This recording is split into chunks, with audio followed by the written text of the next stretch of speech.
Hi, it's Janice Robinson here, your spiritual teacher, spiritual guide. I wanted to talk with you about a topic that spiritual people don't really like to discuss. It's like a taboo subject. It's so fascinating to me.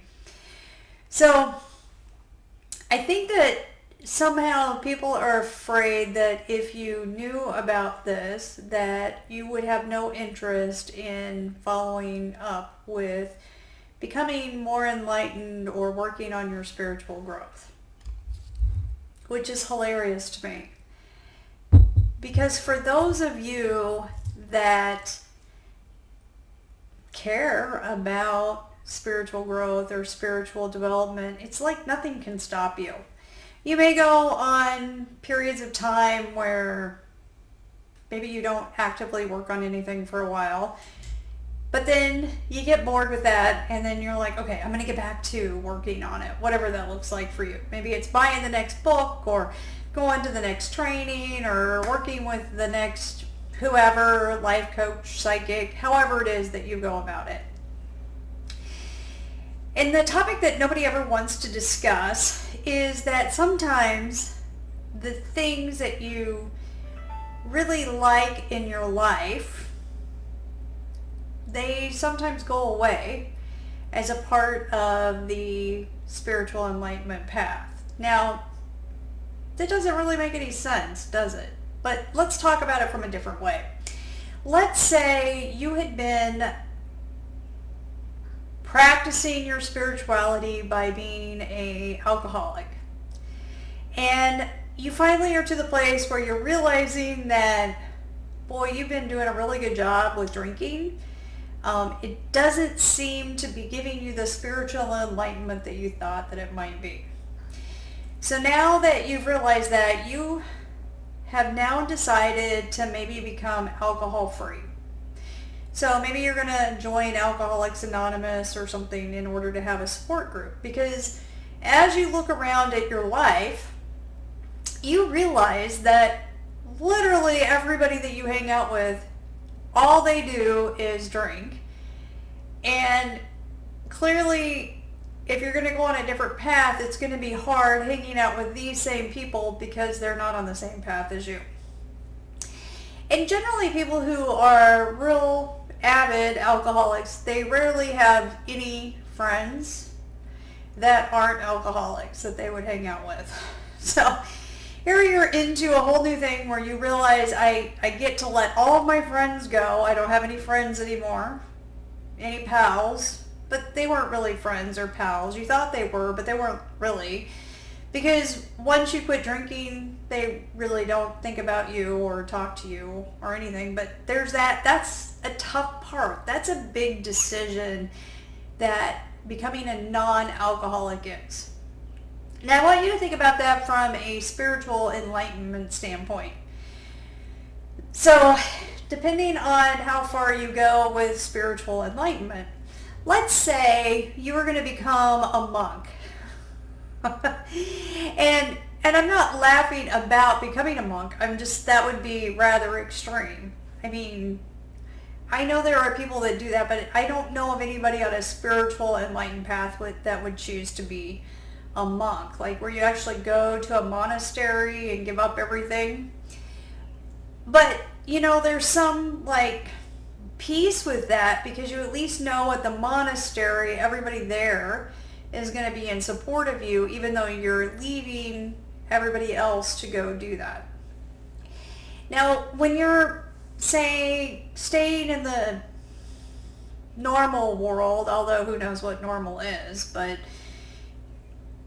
in kind of like your normal everyday life, and you're not making a huge extreme change like quitting drinking or going to a monastery, and you're on your path of spiritual enlightenment, sometimes we think that maybe some of the changes won't be that drastic. And sometimes they still can be. And what's interesting is some of the things that really, really worked well for you at a certain level of consciousness might not necessarily work for you at a different level of consciousness. And some of those things might be relationships or jobs or whatnot. I also work as a realtor some of the time, and I was working with one of my clients, and she's on the path of spiritual enlightenment. And, you know, she's not in a hurry to get anywhere with spiritual enlightenment. She really enjoys it. And we were working on helping her buy a new home, and we kept running into these little hiccups that were around self-worth in getting her a new home bought. So I have the skill set to be able to help someone increase their self-worth very, very quickly. And so I asked her if she wanted to do that because I thought that that would help us in the purchase of her home. And she said, yeah, she would like to do that. Like, she knows who I am and what I do and the other work that I do with spiritual enlightenment. And so we went ahead, but before I did the process on her to help her increase her self-worth, I had a conversation with her about that there were going to be consequences that would happen in her life with doing this. So while this is going to be helpful to the home purchasing process, there might be other consequences that she may like or may not like that happen as a part of raising her self-worth or raising her self-worth to 100%. So she's spiritually aware, and she was willing to take on the consequences. So we had an immediate effect with the purchasing of a home. Like, we immediately got something under contract within, I want to say within a week or two of having raised her self-worth to 100%. It didn't take long to find out what one of the consequences of raising her self-worth were. And one of the consequences that ended up happening with raising her self-worth to 100% was a relationship that she had been in for a while ended. And fortunately, she was aware of the consequences that would happen from raising her self-worth. And, you know, deep in her heart, she knew that probably that wasn't like the best relationship for her. And it was very sad for her, but at the same time, she knew it was the best thing that happened because she understood that this was a consequence of the raising of the self-worth. Now, I think that sometimes people don't understand when they're raising their level of consciousness that things that they perceive that are good might go away, because those things that they thought were good maybe weren't of the best integrity for that person.